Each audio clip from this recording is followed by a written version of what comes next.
Chico, muito obrigado por ter vindo.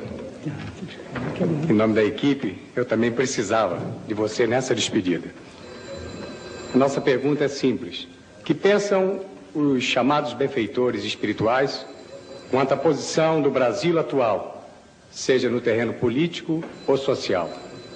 Antes de responder essa pergunta, Chico, quero informá-lo que existem pelo menos 7 perguntas de telespectadores no meu sentido. Então você está respondendo a do Saulo e a mais 7. Vamos responder com muito respeito, segundo o que temos ouvido dos nossos benfeitores espirituais. A noite é consagrada ao Natal de nosso Senhor Jesus Cristo, em cujos ensinamentos empreendemos a nossa formação como povo organizado. Por várias vezes, nosso Senhor Jesus Cristo se referiu à nossa necessidade da oração e da vigilância. Nós sabemos que, segundo os nossos léxicos, orar não é apenas endereçar a nossa palavra ou nosso pensamento a Deus em súplica ou louvor.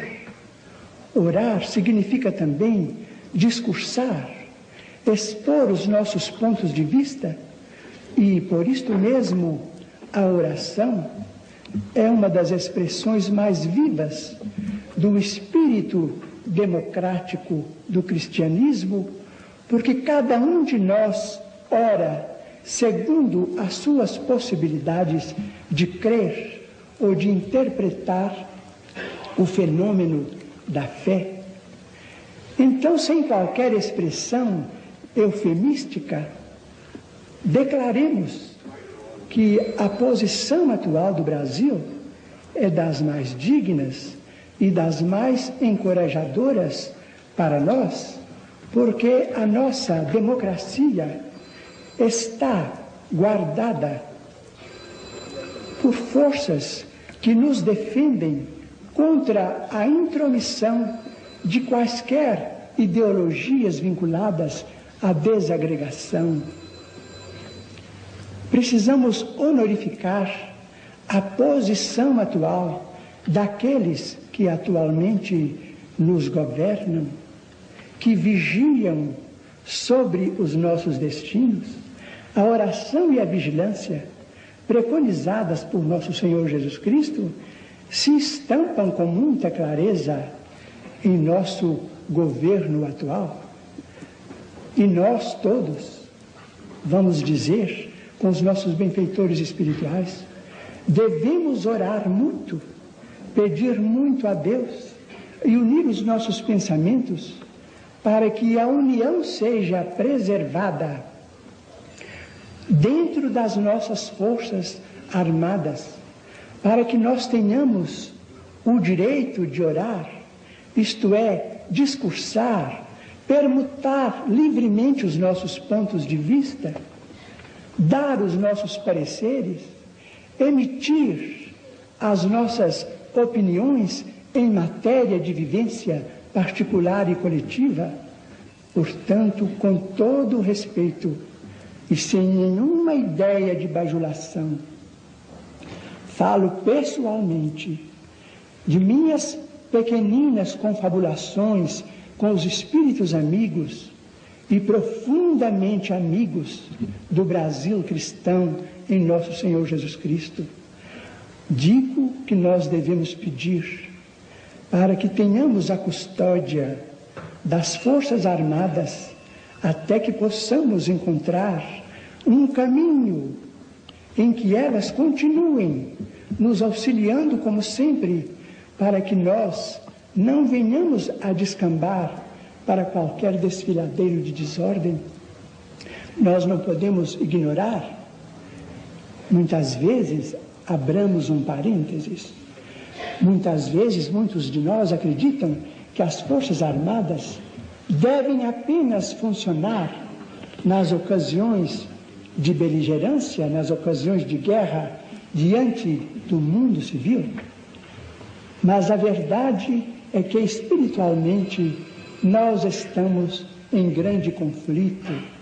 Nós estamos em grande conflito com ideias que, trazidas ao nosso meio pelas comunicações de massa, pelas imposições do nosso tempo, em que o problema de massas tem de ser considerado, nós precisamos resguardar o nosso coração para que essas ideias não se infiltrem em nossa vida pública, em nossa vida coletiva, para que não venhamos a perder o dom da liberdade em Jesus Cristo.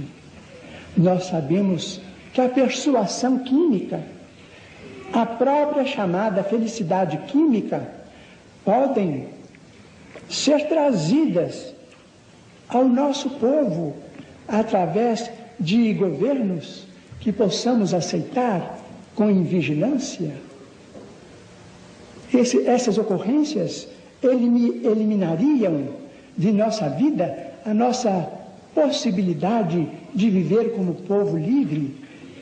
Essas ocorrências eliminariam a nossa resistência psicológica e acabaríamos num povo, talvez, fantoche.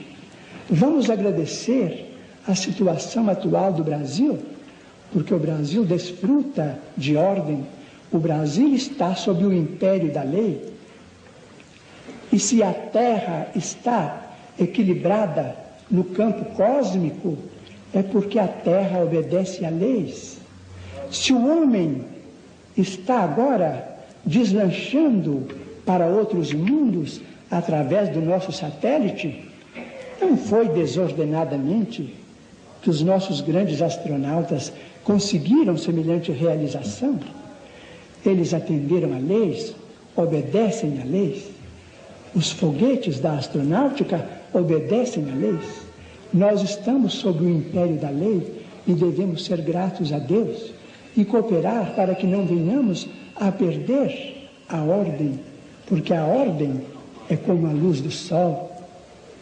De recebermos tanto a luz do sol, nós muitas vezes nos esquecemos de agradecer esse dom da providência divina. Muitas vezes só compreendemos a ordem quando a desordem aparece. Nós, como brasileiros, não devemos proceder em moldes de insensatez. Reverenciemos aqueles que estão guardando o sentido da ordem em nosso país e fazendo com que cada um de nós possa desfrutar este benefício da ordem em nossa vida particular, em nossos lares, em nossos grupos sociais, em nossas empresas de trabalho, dentro da liberdade que estamos desfrutando. Porque só não estamos desfrutando uma espécie de liberdade.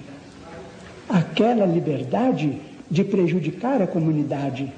E nós estamos no tempo das massas e não devemos prejudicar a ninguém, e muito menos a coletividade.